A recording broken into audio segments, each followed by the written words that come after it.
Fala galera, me chamo Filadelfo Júnior, eu sou acadêmico do 8º semestre do curso de Direito, sou um ativista LGBTQIA+, e também sou filiado à UNA LGBT Amapá. E eu venho aqui a pedido do programa Amapá Jovem responder algumas perguntas a respeito da minha vivência como LGBTQIA+, e também a respeito do próprio grupo LGBTQIA+, do movimento LGBTQIA+. Lembrando que eu estou aqui como um membro e não como um movimento todo, até porque eu não posso representar o movimento todo e nem servir como um paradigma de que o movimento todo seja igual a mim ou que tenha o mesmo pensamento. Compreenderam? Então vamos às perguntas. A primeira pergunta é: já sofreu preconceito pela sua orientação? Sim, gente. Acho que qualquer um LGBT, ele sofre preconceito pela sua orientação, até mesmo antes de saber qual é a sua orientação. A gente vive em um país muito racista, muito homofóbico, machista.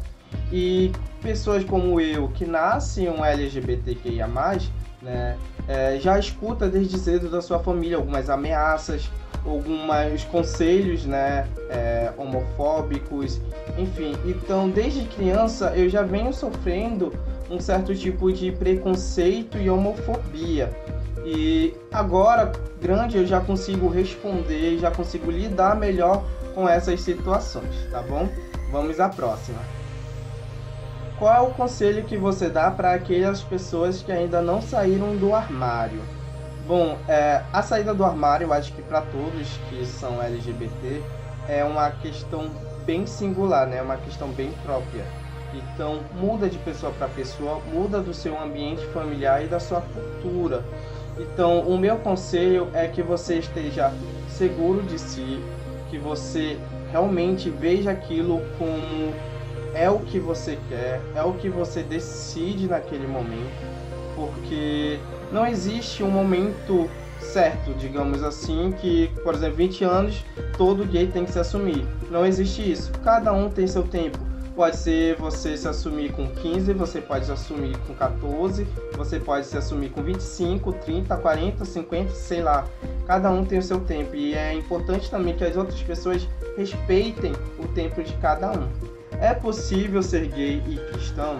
Sim, gente, com toda certeza. A sua sexualidade não interfere na sua fé. É importante a gente frisar isso. É possível você ser um LGBT cristão e você ter a sua fé, entende? Ah, mas o meu pastor não aceita, a igreja não aceita, não é do dogma da sua igreja. A fé é individual. Então, a sua salvação também é individual. Não importa quem diga algo para você, o que é importante é a sua fé.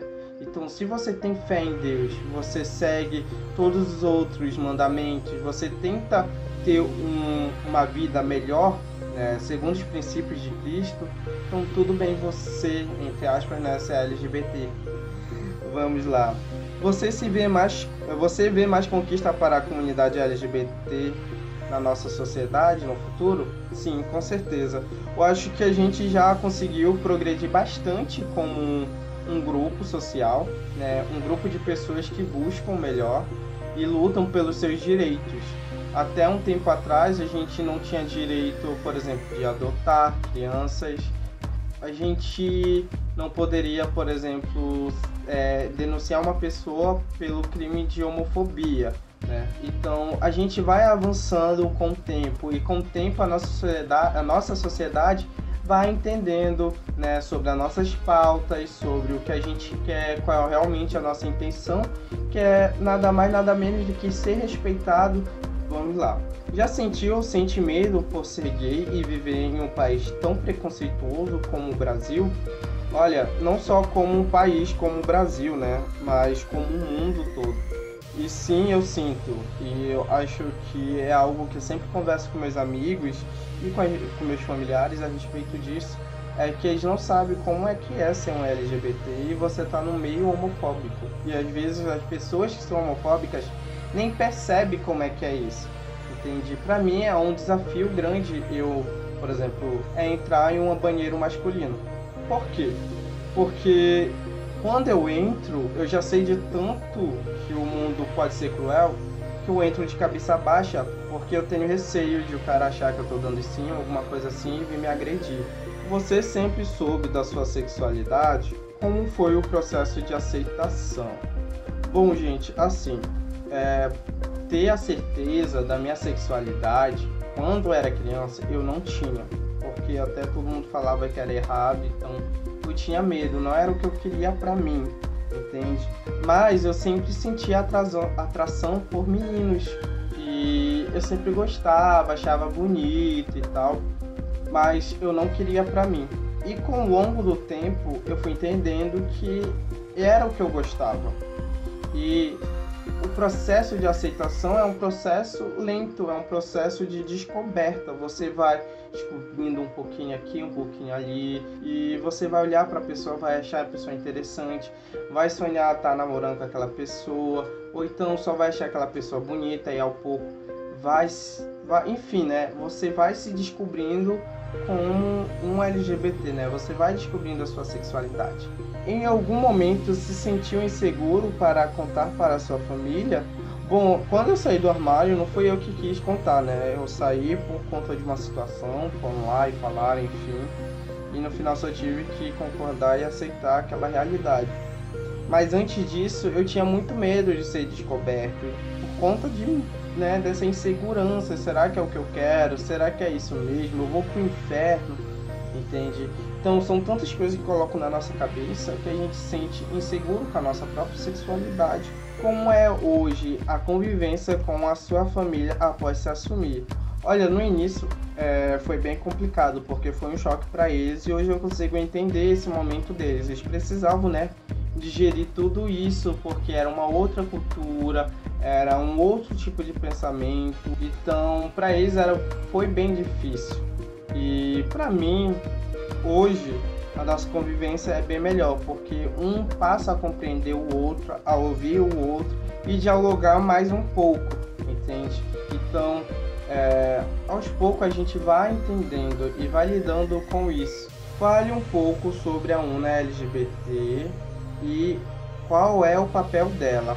Bom, a UNA LGBT, é um grupo da comunidade civil que busca lutar pelos direitos, dos LGBT, isso estou falando da UNA LGBT, Então, que busca lutar pelos nossos direitos civis, pelo nosso respeito, pela nossa dignidade, e eles desempenham muito esse papel, fazendo o quê? Movimentos, dando cursos, dando palestras, levando em pauta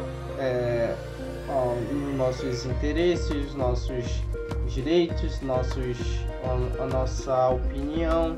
Então a UNA LGBT vem ser um dos segmentos aí do movimento LGBT para garantir e resguardar tudo aquilo que a gente tem e que é necessário, que são nossos direitos.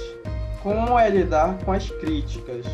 Bom, assim, logo no começo eu me importava muito com as críticas, e vinha crítica tanto de quem era gay, vinha críticas tanto de quem não era gay, vinha críticas da família, da sociedade em si. Lidar com a crítica, você tem que fazer o seguinte: você tem que ser humilde para ouvir e ser sábio para interpretar e considerar se aquilo é importante para você, vai agregar à sua vida, você precisa mudar ou não. Porque para criticar, tacar pedra, tem vários aí, mas realmente para te ajudar são poucos, entende? Então você precisa ser sábio para lidar com as críticas. Essas foram as perguntas, espero que vocês tenham gostado das minhas respostas aí. Como eu disse, eu estou aqui como um membro e não como representante do grupo LGBTQIA+, mas eu acredito que eu fiz jus, pelo menos, às pautas que foram levantadas aqui nas perguntas. E eu quero deixar uma dica, um conselho, um recado aí para os bolsistas do programa Mapa Jovem. Eu quero dizer para vocês que vocês, independente da condição financeira, independente de como deve ser, é difícil a nossa realidade, que a gente nunca deve desistir, sabe? É sempre investir na sua melhoria pessoal, na sua educação, no seu trabalho, em tudo. Você tem que buscar o melhor para si, tá bom? E que desistir não é uma opção, tá? E persistir é uma obrigação. Você tem que persistir sempre e desistir jamais, tá bom? Muito obrigado aí e espero até a próxima.